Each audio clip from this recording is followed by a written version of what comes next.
इस कार्यक्रम को जॉयस मायर मिनिस्ट्रीज के मित्रों और भागीदारों द्वारा संभव बनाया गया है। हम अपने टीवी प्रोग्राम को कहते हैं आनंद उठाइए प्रतिदिन के जीवन का, क्योंकि मैंने तब तक अपने जीवन का आनंद लेना भी नहीं सीखा था जब तक मैं 50 की नहीं हो गई। और मैं नहीं चाहती कि आपके साथ ये हो। मैं चाहती हूँ कि आप इतनी जल्दी शुरुआत करें और शैतान को क्रोधित करें और जितना हो सके आप उतना खुश रह सकें।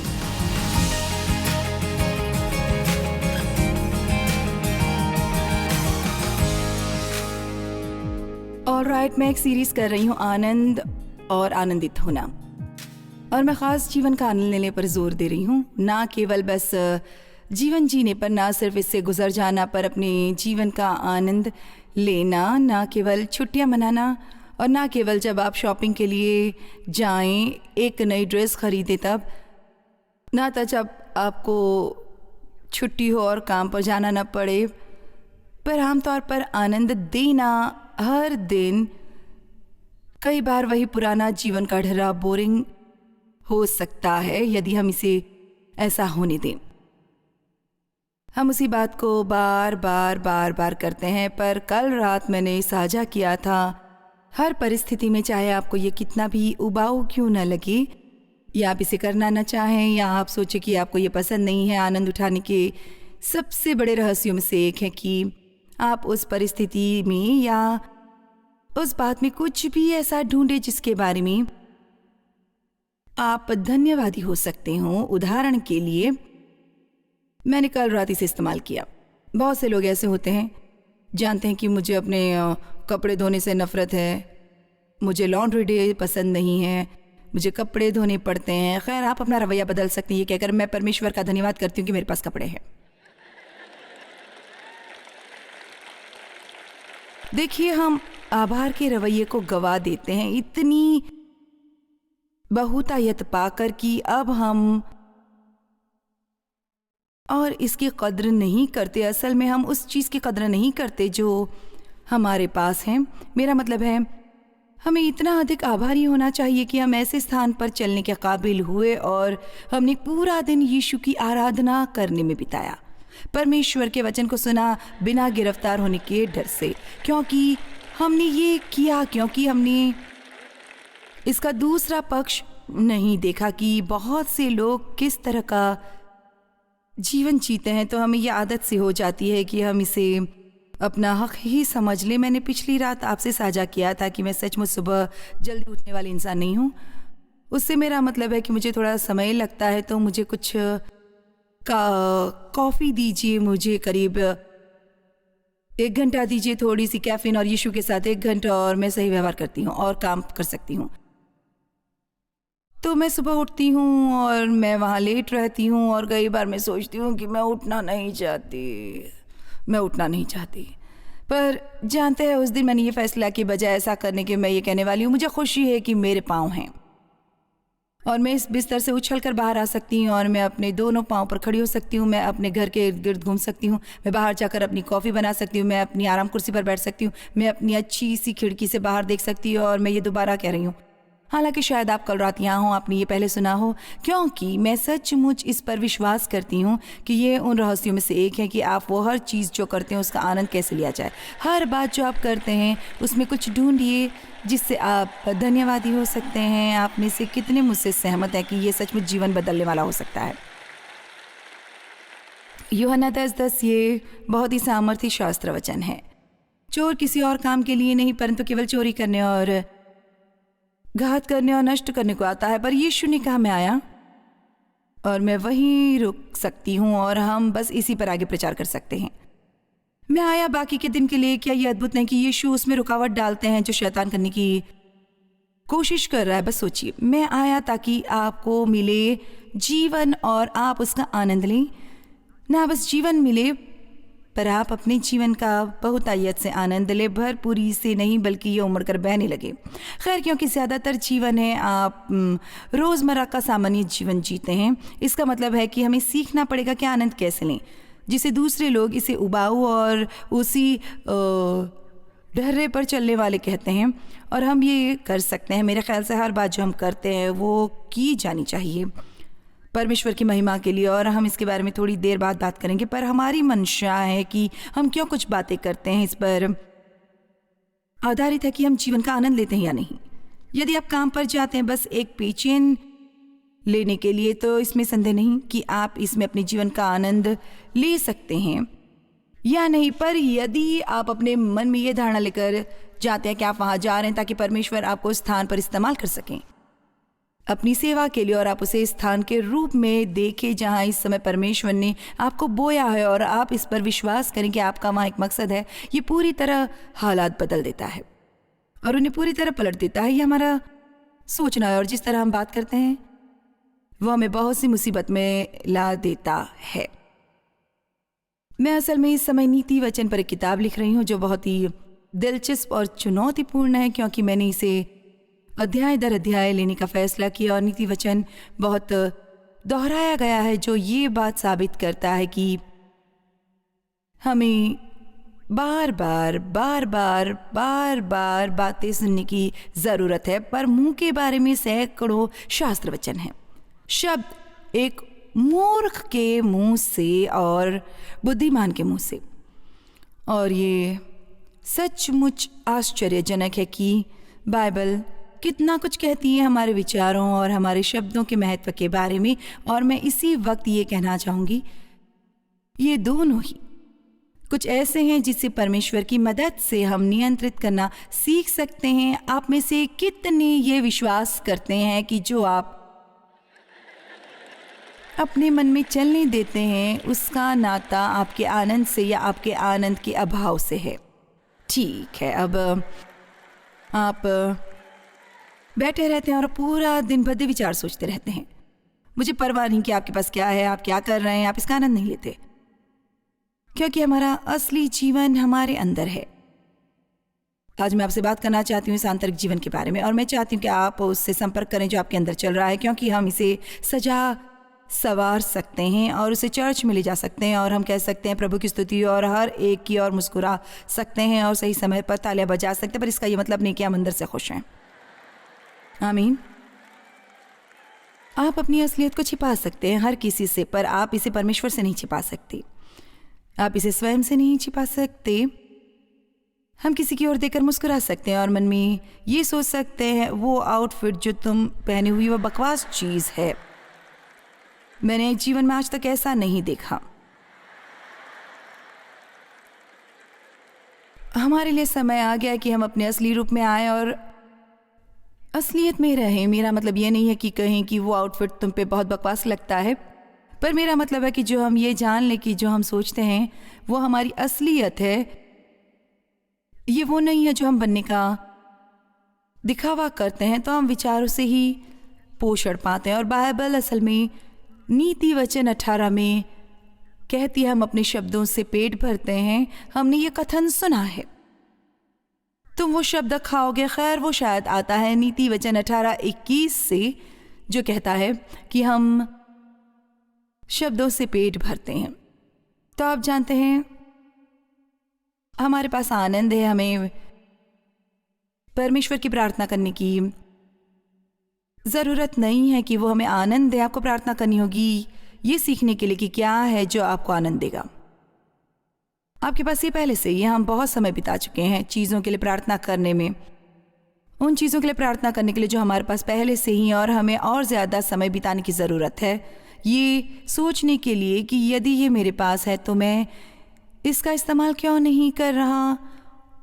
और पुरानी वाचा में और पुराने नियम में ये लिखा गया है कि बहुत से तरीक़ों से इज़राइलियों ने जब उन पर हमला करने की कोशिश की तो उन्होंने कुओं में पत्थर डाल दिए, इस हद तक कि वो पूरी तरह बंद हो गए और वो उनसे कोई पानी ना पा सके। तो मैं चाहती हूँ कि आप आज स्वयं को एक कुएं की तरह देखें और यीशु मसीह में एक नए जन्म द्वारा वो आपके अंदर रहने के लिए आ जाते हैं। हमारे पास आत्मा का फल है, हमारे पास शांति है। बाइबल में लिखा यूहन्ना 14:27 में, मैं अपनी शांति तुम्हें दिए जाता हूँ। यीशु ने अपनी वसीयत में हमारे लिए अपनी शांति छोड़ी। हमारे पास आत्मा का फल है, प्रेम, आनंद, शांति, धीरज, भलाई, दयालुता, नम्रता, विनम्रता। ये सब अद्भुत चीज़ें हैं। आपके पास आत्मनियंत्रण है। ओ हाँ, आपके पास ये है। सिर्फ इसलिए क्योंकि आप इसका इस्तेमाल नहीं करते इसका मतलब ये नहीं आपके पास नहीं है। तो बस आप ये कहना बंद करें, खैर मेरे पास कोई आत्मनियंत्रण नहीं है। हाँ, आपके पास है। आप सच्चाई क्यों नहीं बताते? मेरे पास बहुत सा आत्मनियंत्रण है, मैं बस इसे इस्तेमाल नहीं करता। तो आपके पास है आनंद, पर शैतान ईर्ष्या के, डाहा के, चिंता के पत्थर और बहुत बड़ी बड़ी चट्टानी दोष भावना की और बहुत किस्म की चीज़ें आपके कुएं में फेंकता है। जब तक कि उसके अंदर की सब चीज़ें रुक न जाएं, तो शायद बजाय इन सब चीज़ों के लिए प्रार्थना करने की जो पहले से ही हमारे पास हैं, और परमेश्वर से ये मांगने की ज़रूरत है कि वो हमें दिखाएं कि क्या है जो ये रुकावट उत्पन्न कर रहा है, और उनकी मदद से उन्हें एक एक करके हटाना शुरू करें। एक बात जो दाऊद ने की जब वो राजा बना, वो थी कि उसने उस कुएं की रुकावटें हटाई, और मेरे ख्याल से आज वो दिन होगा जब हम कुओं की रुकावटें हटाएंगे पूरी तरह से। हालेलुया। ठीक है, जैसा मनुष्य अपने मन में विचार करता है वैसा वो आप है। नीति वचन 23:7 बहुत सामर्थ्य शास्त्र वचन है। जैसा मनुष्य अपने मन में विचार करता है वैसा वो आप है। यदि हम समस्या के बारे में सोचते हैं और मायूसी और नकारात्मक बातें, तो ये विपरीत प्रभाव डालता है हमारे आनंद के मुक्त होने पर मैं आपको कुछ बताऊंगी जो अवश्य आनंद को मुक्त करता है, और वो है आशा। आशा एक कितना सामर्थ्य शब्द है, और ये आशा उसकी तरह नहीं जो दुनिया सोचती है। खैर, मैं आशा करती हूँ कि कुछ अच्छा हो, पर मुझे पता नहीं कि ये होगा या नहीं। आशा एक उग्र अपेक्षा है कि कुछ मेरे साथ अच्छा होने वाला है किसी भी पल। आशा आपकी अपेक्षा के बारे में है। तो मैं आपसे पूछना चाहूँगी कि आप जीवन से क्या अपेक्षा करते हैं? आज आप क्या अपेक्षा करते हैं? कुछ लोग कोई भी अपेक्षा नहीं करते, वो बस ये कहते हैं कि खैर हम देखेंगे, किसे पता, हम देखेंगे। या वो असल में सबसे बदतर हद तक पहुंच जाते हैं और सबसे बदतर होने की अपेक्षा करते हैं। मैं ऐसी हुआ करती थी, क्योंकि मेरे जीवन में मेरे साथ बहुत सी बुरी बातें हुई थी। मैंने ये एक बहुत ही बिगड़ा हुआ मामला था जिसे बाइबल कहती है बुराई का पूर्वाभास। हमेशा मेरे माहौल में ऐसा एहसास था अगली भयंकर बात क्या होगी जो मेरे जीवन में होने वाली है। कई बार आपके साथ इतनी बुरी बातें हुई हैं कि आप आशा करने से ही डरते हैं, क्योंकि आप दोबारा निराश नहीं होना चाहते। पर आशा आवश्यक है विश्वास के लिए भी। बहुत से लोग विश्वास रखने की कोशिश करते हैं पर उनमें आशा नहीं होती। तो इसे काफ़ी आसान बना देने के लिए तो चलो ये कह लें कि आशाहीनता एक नकारात्मक रवैया होता है कि मेरे साथ कभी कुछ अच्छा नहीं होने वाला है। पर आशा एक उग्र सकारात्मक रवैया है जो कहता है मेरा मानना है कि परमेश्वर मेरे जीवन में काम कर रहे हैं और आज मैं अपेक्षा कर रहा हूँ कि मेरे साथ कुछ अच्छा होकर रहेगा।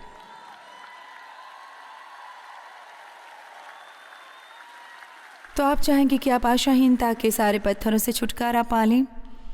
रोमियो 5 आशा की बात करता है।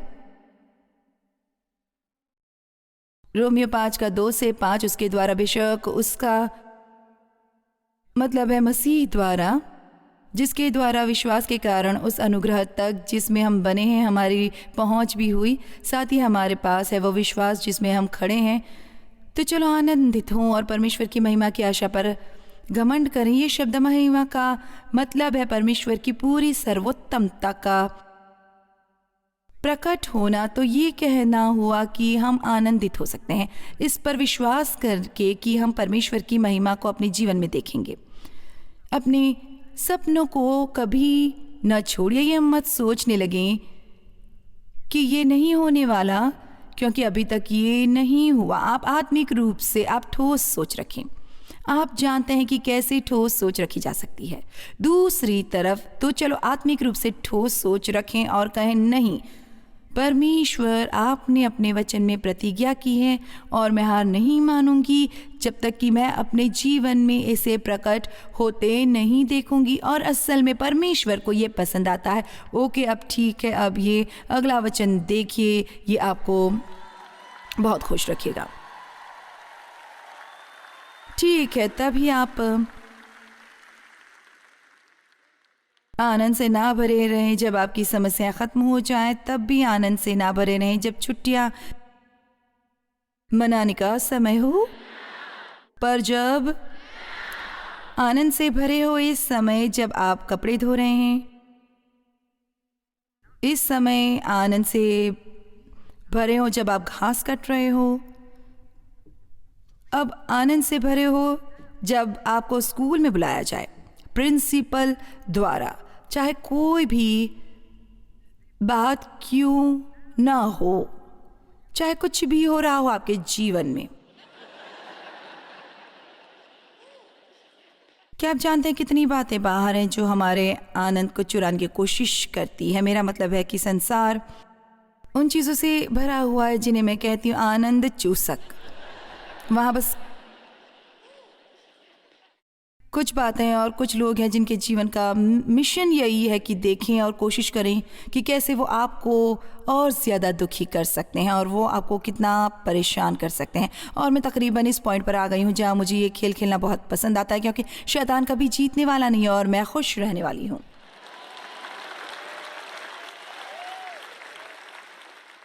चलो अब आनंद से भरे रहें और अपने क्लेशों में हम घमंड करें और उन पर विजय प्राप्त करें और अपने क्लेशों में खुशी मनाएं, ये जानते हुए कि देखें हम अपनी समस्याओं में खुशी मना सकते हैं यदि हम ये जानें कि परमेश्वर इसका इस्तेमाल करने वाले हैं हमें कुछ अच्छा करने के लिए।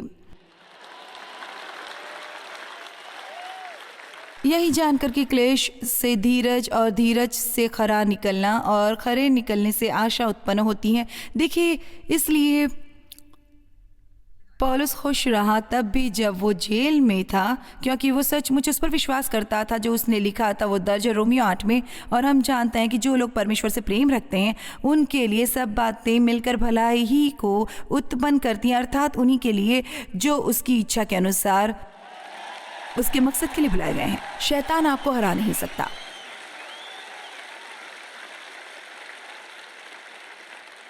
मैं जानती हूँ शायद कोई सोच रहा हो, खैर तुम बस नहीं जानते जो समस्याएं मेरी हैं। जानते हैं क्या, मेरी आपके प्रति सहानुभूति है, पर मैं आपको गारंटी दे सकती हूँ कि यहाँ इस कमरे में है जिसकी समस्या आपसे बड़ी है। मेरा मतलब है मैं इसकी गारंटी दे सकती हूँ। और धीरज सब्र चरित्र की सिद्धता विकसित करता है, विश्वास को बढ़ाता है और निष्ठा को साबित करता है। और चरित्र इस तरह का उत्पन्न करता है आदत आनंदित रहने की और अनंत उद्धार, विश्वास, पूर्ण आशा। और मैं चाहती हूँ कि आनंद मेरे जीवन में आदत बन जाए, कुछ ऐसा नहीं जिसके लिए मुझे कसरत करनी पड़े या उसे पाने के लिए कुछ खास इवेंट करने पड़े। आप में से कितने और अधिक आनंदित होना चाहते हैं? पहले से कहीं ज़्यादा। आप में से कितनों को ये सचमुच बहुत पसंद है? यदि जो मैं कह रही हूँ ये एक मिथक नहीं, ये बस एक कहानी नहीं है, ये बस ऐसा नहीं है, मैं एक भय उत्पन्न करने वाली चीयरलीडर नहीं हूँ, पर आप में से कितने इस पर सचमुच विश्वास करते हैं कि आप ऐसा कर सकते हैं? ये सचमुच संभव है कि हर एक चीज़ जो आप करते हैं उसका आप आनंद ले सकते हैं अपने जीवन के हर पल में।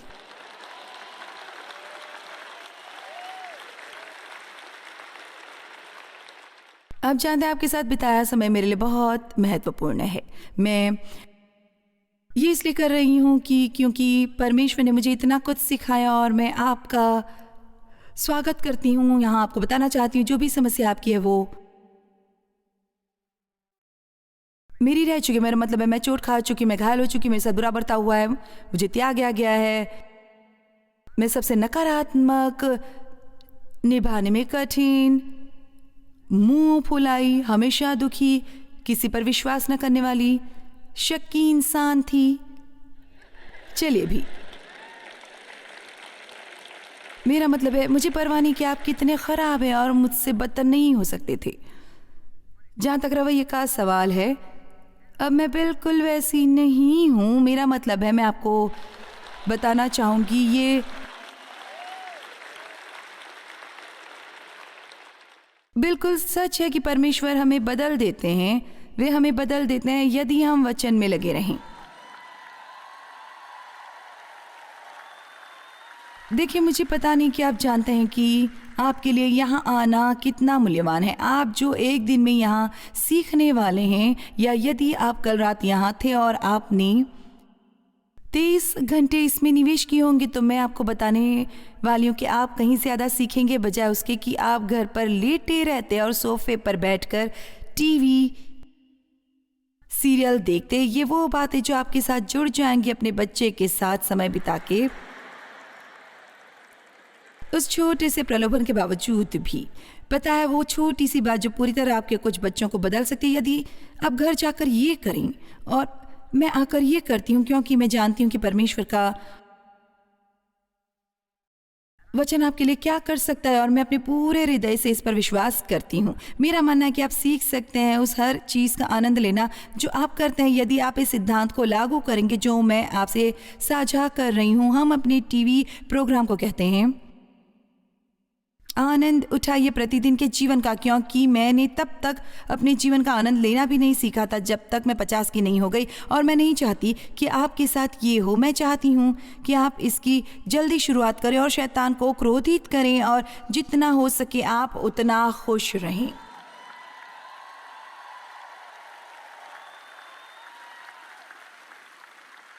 और वहाँ आज बैठे रहकर ये सोचे भी ना कि मुझे घर जाने से डर लगता है क्योंकि मैंने वो सब काम छोड़ दिए हैं जब मैं वहाँ से आया।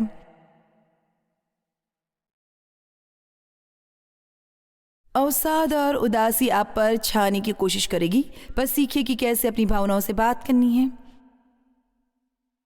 अपनी भावनाओं को कैसे संचालित करना है, उन्हें खुद पर राज न करने दे। दाऊद ने भजन संहिता 24:5, 24:11 और 43:5 उस छोटे से समय के दौरान उसने 3 बार कहा बस वही बात, हे मेरे प्राण तू क्यों गिरा जाता है, परमेश्वर पर भरोसा रख। तू क्यों गिरा जाता है, परमेश्वर पर भरोसा रख। तू क्यों गिरा जाता है। चलो भी, हे मेरे प्राण भलाई की अपेक्षा कर। ये बस उतना ही आसान है विश्वास करना कि आपके साथ कुछ अच्छा होने वाला है बजाय इस पर विश्वास रखने के कुछ बुरा होगा। असल में इसमें कहीं ज्यादा कम ऊर्जा लगती है क्योंकि नकारात्मक चीजें ज्यादा ऊर्जा लेती है बजाय उससे जो सकारात्मक है।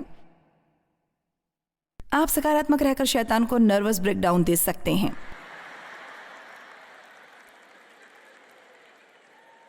आप में से कितने से सहमत है कि ज्यादातर समय हमें बस ये रुको और देखो वाला रवैया होता है।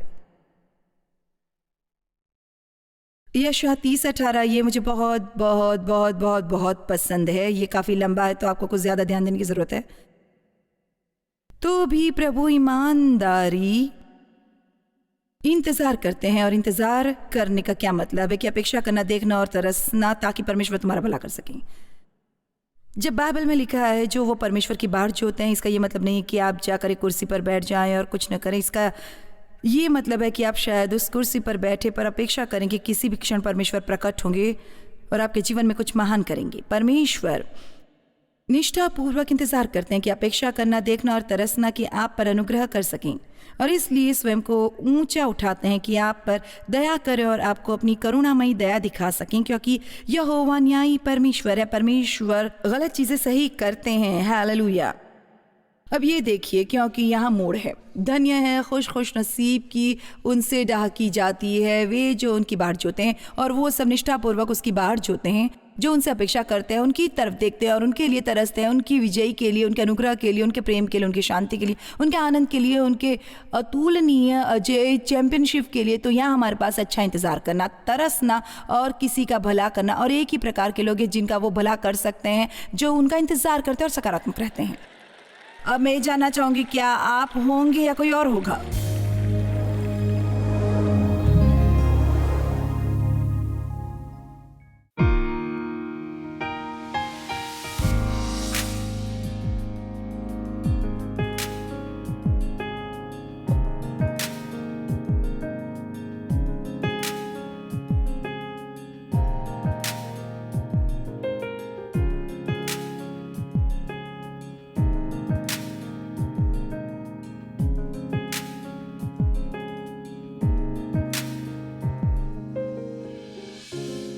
इस कार्यक्रम को जॉयस मायर मिनिस्ट्रीज के मित्रों और भागीदारों द्वारा संभव बनाया गया है।